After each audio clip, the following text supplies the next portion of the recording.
Good evening and welcome back to our virtual Dominion Energy Jazz Cafe from the Virginia Museum of Fine Arts.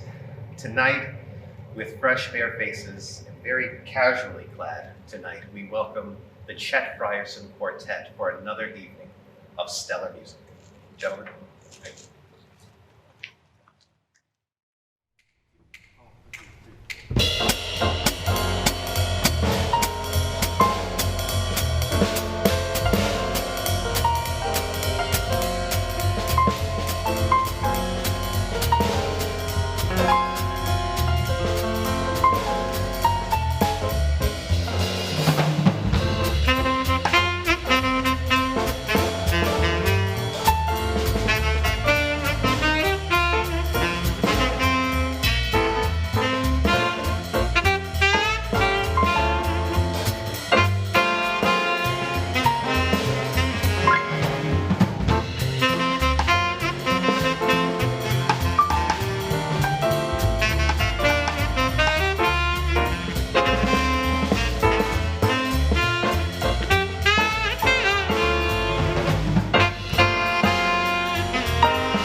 That was a tune titled Beatrice, which I don't know, I've never met anyone with that name, but it's a nice name.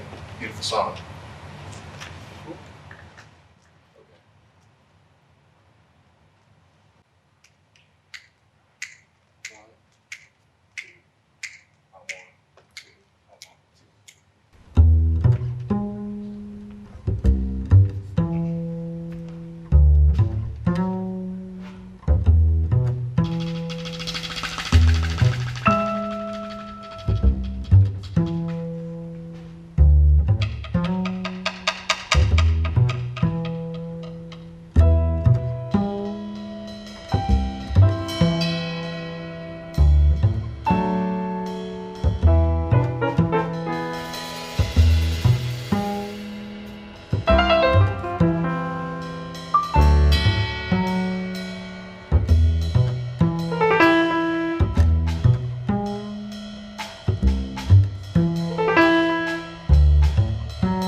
Sing a Song of Song, Kenny Garrett. This next one is a composition of the great Cedar Walton, great piano player, and just like inspiration to many. This is Martha's Prize.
Chet Frierson Quartet. I'll tell you what, somebody at home is dancing all around their kitchen, trying to make dinner, but they can't keep their bodies still. If you keep playing like that, you're going to mess around and set the whole stage on fire. Hey. I think your guys behind you deserve a little break. Would you have a conversation with me over here? Okay.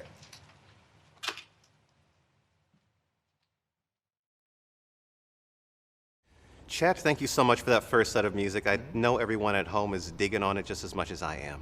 Yeah, hopefully. You don't have to hope nothing. They always do. And you've brought some skill and some talent to the room tonight, and so I know they're enjoying it, just like I am. Before we get into our conversation, would you take just a moment to tell our audience at home a little bit more about your own self in your own words? Okay.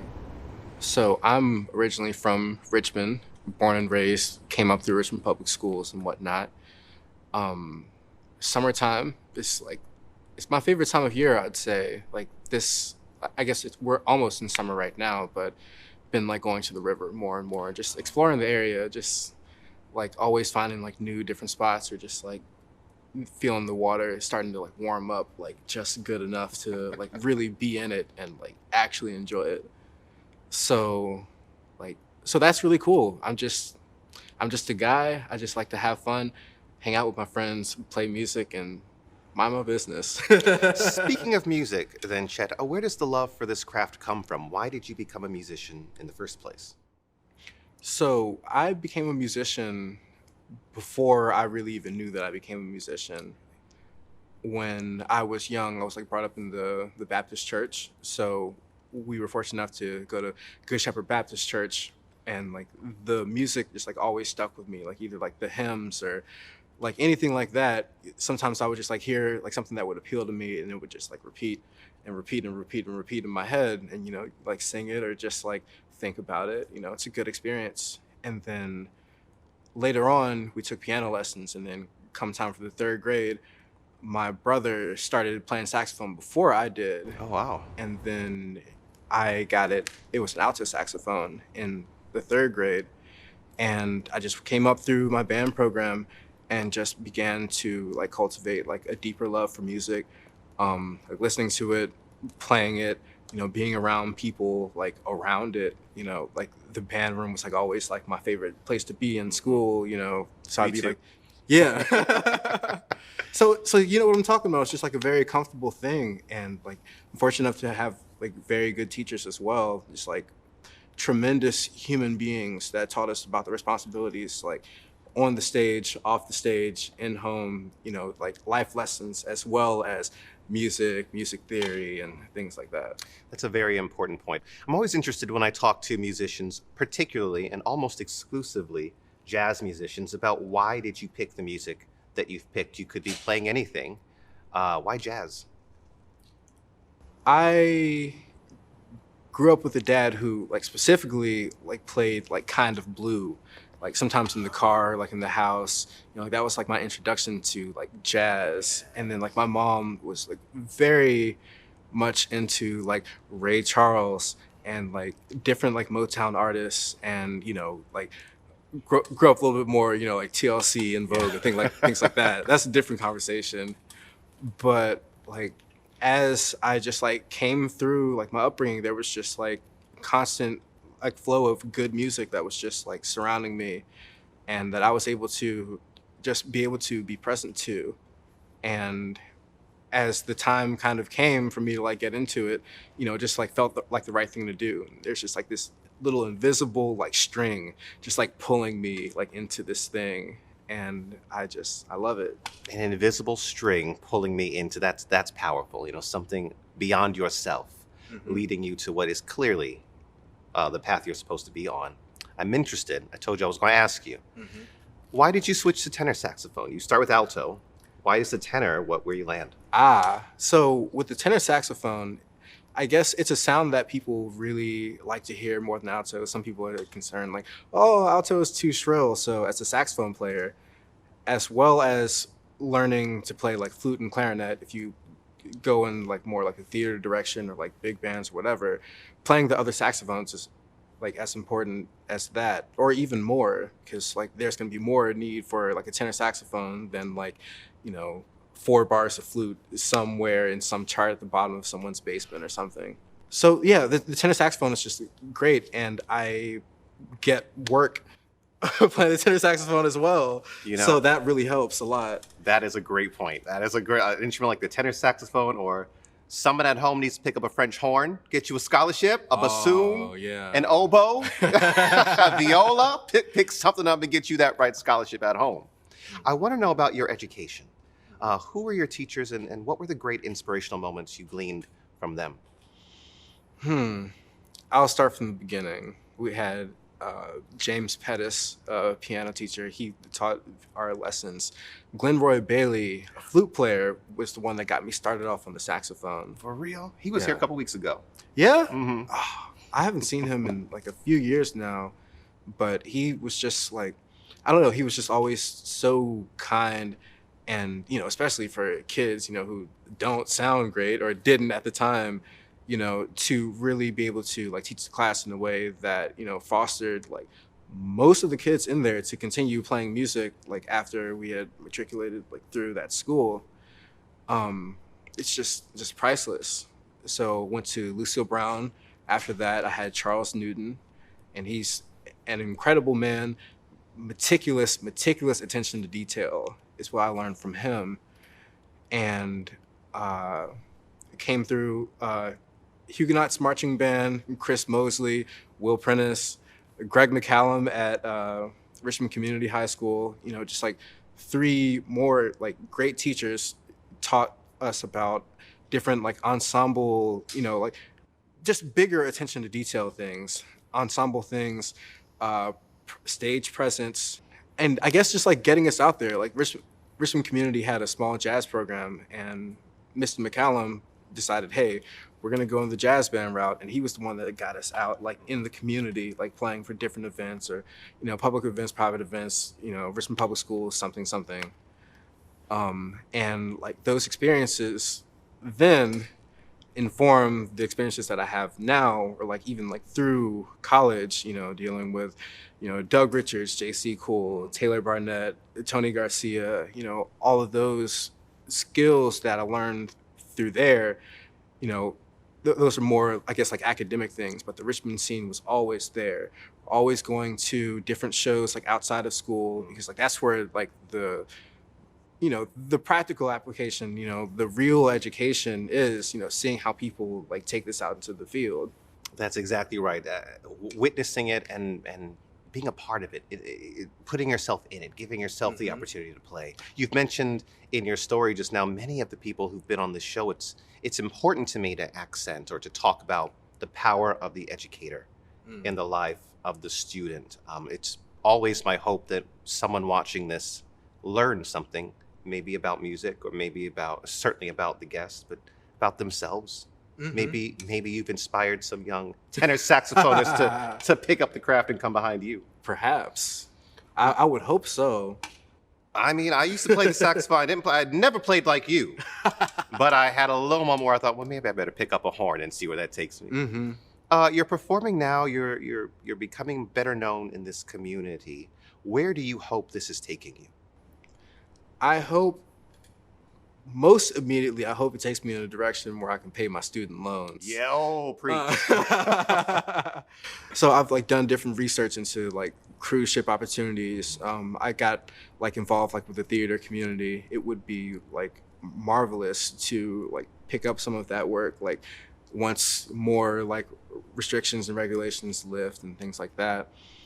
But like, I don't seek like some like high level of fame or like anything like that. I just want to be able to travel the world, play music, and not go into tremendous debt while I'm doing that. You be careful. Yeah. That could happen to any of us in any field. Yeah, but the money's out there for those who know how to, you know, play the game, you know, understand the business aspect of things, you know, if you're a front man, you know, engaging with the people, and, you know, obviously like leading an ensemble, you know, trusting the people that you're playing with, you know, all that stuff goes a long way in like being able to have any kind of longevity to your career. You are very right. Versatility. And just being a good dude. Yeah. Certainly helps. Tell me something about these guys on stage with you tonight. Do you play with them often? Uh, I'll start with Josh. I actually met him first in Huguenots. No, in Lucille Brown, just like concert band. We had Mr. Newton together, and drum lines are just like notorious for being full of the clowns and the pranksters. But like, Josh is just like a really, really funny guy who's just always crushing everything that he did. So I knew him through that. Through marching band, he was like a section leader and things like that, and like I just had a tremendous amount of respect for him. Ayinde I met after that. He was a part of the Richmond Youth Jazz Guild with Ashby Anderson. Okay.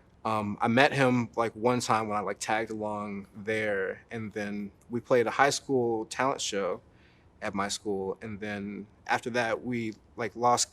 Well, we didn't lose touch. He just went to school in Boston, came back. We did a year at VCU together, and like we've been rolling ever since. He's just a great guy, phenomenal player. For real. Yeah. And then Matt, I met a little bit after that, probably still during college, but he had been living in Turkey for like 9 or 10 years or something, and then moved back and played a masterclass at VCU with Justin Coughlin when they brought him for an afternoon. And I'm just like, oh, who's this incredible bass player? And like, especially like for the musicians, that like, especially in the jazz scene, like the bass players are kind of hard to come by, or at least they're not as plentiful as other instruments. But he's incredible player. Again, absolutely beautiful human being. So we played some shows together as well. You make that point about bass players. Can be hard to come by, particularly in the jazz world. I'm finding Richmond has so many great bass players. I can't believe how many. Mike Hawkins. Yeah. Jason Jenkins. Oh my gosh. I met him a few weeks ago, more than a few weeks ago for the first time, and I could not believe what I was hearing. I asked them both, why are there so many great bass players in Richmond? They didn't have an answer. Maybe you have. Maybe you can enlighten us on something. Have you played much during the course of this pandemic we're coming to the end of? I've played a little bit. Most of that was with an original music band called Weekend Plans that I played with. We like recorded some like a few tracks for like an upcoming album, and we were like having rehearsals, and we played like a few sparse like outdoor like performances at breweries and things like that.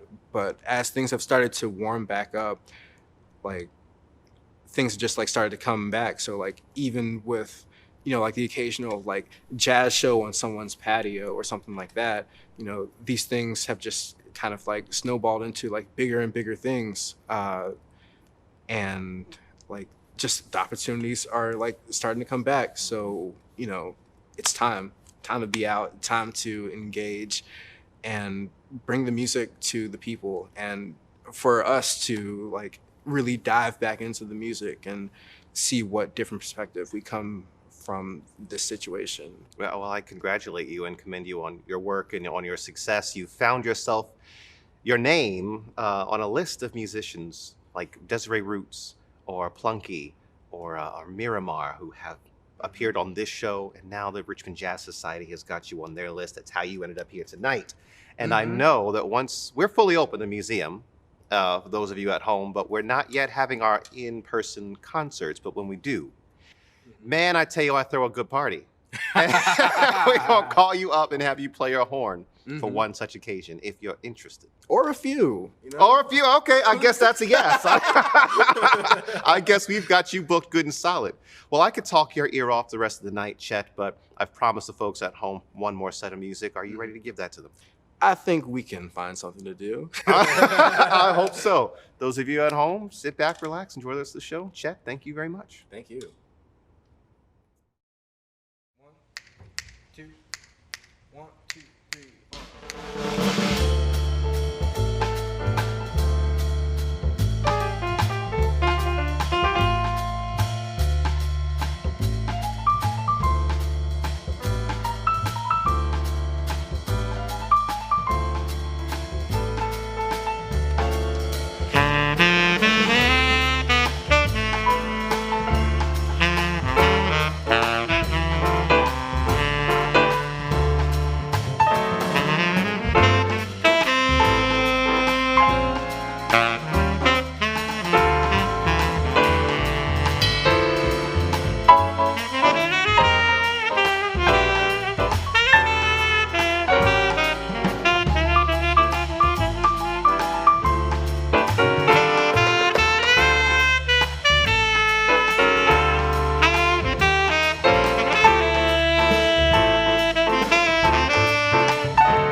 that was John Coltrane's Equinox with Frank Foster's Simone before that. Two beautiful tunes, just like to keep it rolling with beautiful tunes. We'll just go right on it. Okay.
Thank you all for checking out the virtual BMFA Jazz Cafe. Sorry I don't have the official titlage right, but we have one more song. Again, this is Ayinde Williams on the keyboard, Matt Hall on the bass, Josh Walters on drums. My name is Chet Frierson. And enjoy the rest of your evening, your day, your week, whenever it is you should find this video. We hope we find you well.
Chet, Ayinde, Matt, and Josh.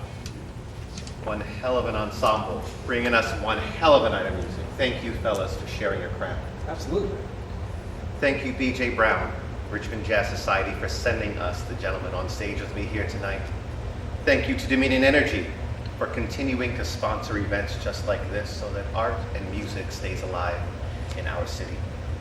Thank you for the first time, and not for the last, to VPM for being in the room and capturing it. I really wish these cameras could show you all this equipment they've brought right there on the other side of your screen, but it is impressive, and I know you're feeling that love right there at home. And to you viewing this, as I always say, thank you for loving with us.